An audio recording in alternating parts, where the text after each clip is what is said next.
எங்கே பார்த்தாலும் கொரோனா தொல்லையாக இருக்குது. கொரோனாலேருந்து நம்மளை காப்பாற்றிக்கிறதுக்கு ஒரே வழி நம்மளோட எதிர்ப்பு சக்தி அதிகரிக்கிறது தான். அப்படி பண்ணுறதுக்காக இன்றைக்கி நம்ம பாரம்பரிய முறையில் ஒரு கஷாயம் வைக்க போகிறோம். வந்துட்டாண்டா இவனு ஒரு கஷாயத்தை தூக்கிட்டு அப்படின்னு மட்டும் தயவு செய்து நினைக்காதீங்க. கஷாயம் நமக்கு புதுசு கிடையாது. ஆனால் இந்த கஷாயத்தினால நமக்கு ஏற்படுற நன்மைகள் என்னென்ன, இந்த கஷாயம் நம்ம உடலோட வாதம், பித்தம், கபம் இந்த மூணுத்தினால ஏற்படுற பிரச்சனைகளை எப்படி சரி செய்யுது அப்படிங்கிறது தான் இந்த வீடியோவில் நான் முடிஞ்ச வரைக்கும் எனக்கு தெரிஞ்ச வரைக்கும் நான் எக்ஸ்பிளைன் பண்ண முயற்சி பண்ணுறேன். வீடியோவை கடைசி வரைக்கும் ஸ்கிப் பண்ணாமல் பாருங்கள். இந்த கஷாயத்தை எப்படி வைக்கிறதுங்கிற நானே மாப்பிள்ளை உங்களுக்கு காட்டுறோம், வாங்க. முதல்ல சீரகம், இஞ்சி, மிளகு இந்த மூணுத்தையும் இடித்து எடுத்துக்கலாம்.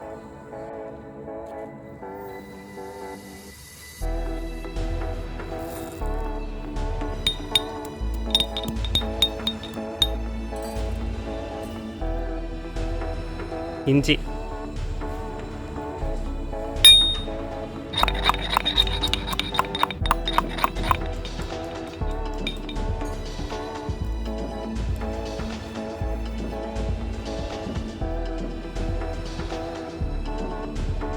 தண்ணி சேர்த்துக்கலாம்.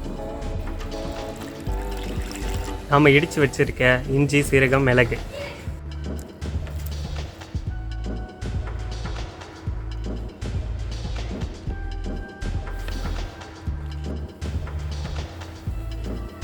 கொதி வந்துருச்சு. இந்த நாட்டு சர்க்கரையை சேர்த்துக்கலாம்.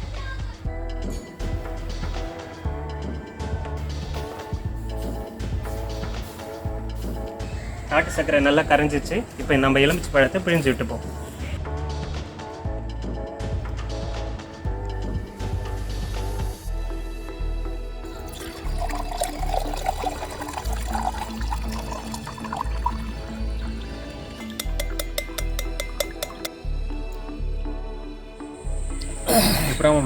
நல்லா இருக்கு. நான் முதல்லயே இந்த வீடியோவில் சொன்ன மாதிரி வாதம், பித்தம், கபம் அப்படின்னா என்னன்னு நம்ம பார்ப்போம். சரி, அதுக்கு முன்னாடி நீங்கள் உங்கள் ஃப்ரெண்டு 2 பேரும் சேர்ந்து அடிக்கடி ஐஸ்கிரீம் ஷாப்புக்கு போயிருப்பீங்க. 2 பேரும் ஐஸ்கிரீம் சாப்பிடுவீங்க. ஆனால் உங்கள் ஃப்ரெண்டுக்கு ஒன்றுமே ஆயிருக்காது. அடுத்த நாள் உங்களுக்கு ஜலதோஷம் பிடிச்சிரும், இருமல் வந்துடும், தும்மல் வந்துடும். ஏன்? உங்கள் உடம்புல ஏதோ ஒன்று சரியாக இல்லை. இந்த ஐஸ்கிரீமை சாப்பிட்ட உடனே அது உங்களுடைய கபத்தையோ பித்தத்தையோ அதிகப்படுத்தியிருக்கு. அதனால தான் உங்களுக்கு அந்த இருமலோ தும்மலோ வருது. ஆனால் அது ஆல்ரெடி உங்களோட ஃப்ரெண்டோட உடம்புல சரியாக இருந்திருக்கும். அதனால் அவருக்கு அந்த ஐஸ்கிரீம் எந்த தொந்தரவும் கொடுக்கல. இதுதான் நம்ம என்னங்கிறது புரிஞ்சுக்க முயற்சி பண்ணணும். சரிடா, வாதம், பித்தம், கபம்னு சொல்லிக்கிட்டே இருக்கே, அப்படின்னா என்னன்னு முதல்ல சொல்கிறா, அதானே கேட்க வரீங்க? புரியுது. வாதம்னா காற்று சம்மந்தப்பட்ட விஷயம். பித்தம்னா நம்ம உடலோட சூடு. கபம்னா நம்ம உடலில் இருக்கிற நீர். இது 3 தான். இப்போது இந்த 3த்தில் எது ஒன்று கூட குறைய ஆனாலோ நம்ம உடம்புல பல பிரச்சனைகள் வரும்.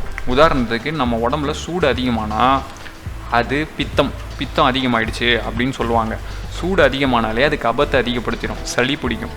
சளி அதிகமானால் மூச்சு விட முடியாது, மூச்சு இழுக்க முடியாது, வீசிங் வந்திருக்கு அப்படின்னு சொல்லுவாங்க, ஆஸ்துமான்னு சொல்லுவாங்க. இந்த மாதிரி பிரச்சனைகள்லாம் பித்தத்தையும் கபத்தையும் கண்ட்ரோலில் வச்சுக்கக்கூடிய பொருட்களை தான் நம்ம இந்த கஷாயத்தில் சேர்க்குறோம். சரியா? கொரோனா பாதிக்கப்பட்டவங்களை அவங்க என்ன சொல்கிறாங்க, கடைசியாக லங் இன்ஃபெக்ஷன்ஸ் இருக்குது, 50% அஃபெக்ட் ஆகிடுச்சு, லங்ஸ் வந்து 80% அஃபெக்ட் ஆகிடுச்சு அப்படின்னு சொல்கிறாங்க. ஸோ அப்போ மூச்சு விட முடியாது, மூச்சு விடுறதுக்கு ரொம்ப திணறாங்க. 25 வயசாக இருக்கட்டும், 22 வயசு, 30 வயசாக இருக்கட்டும், பலதரப்பட்ட வயசு இருக்கிறவங்களும் இந்த பிரச்சனையை சந்திக்கிறாங்க. அதனால் என்னென்ன பொருட்கள் என்னென்ன பிரச்சனையை சரி செய்யுதுன்னு நான் இப்போ சொல்கிறேன். மிளகு, சீரகம் இது கபத்தை கம்மி பண்ணும். எலுமிச்சம்பழம், இஞ்சி, நாட்டு சர்க்கரை இது 3ம் பித்தத்தை சரி செய்யும்.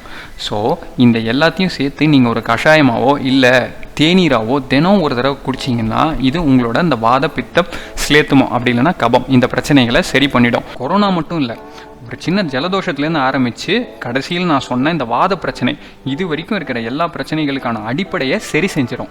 அதனால் தயவு செய்து இதை வீட்டில் எல்லாருமே முயற்சி பண்ணி பாருங்கள், எப்படி இருக்குங்கிறத சொல்லுங்கள். சரி, இந்த வீடியோவில் நாங்கள் ஏதாவது தப்பாக சொல்லியிருந்தாலோ இல்லை சரியாக சொல்லியிருந்தாலோ தயவு செய்து உங்களோட கமெண்ட்ஸை இந்த வீடியோவில் சொல்லுங்கள்.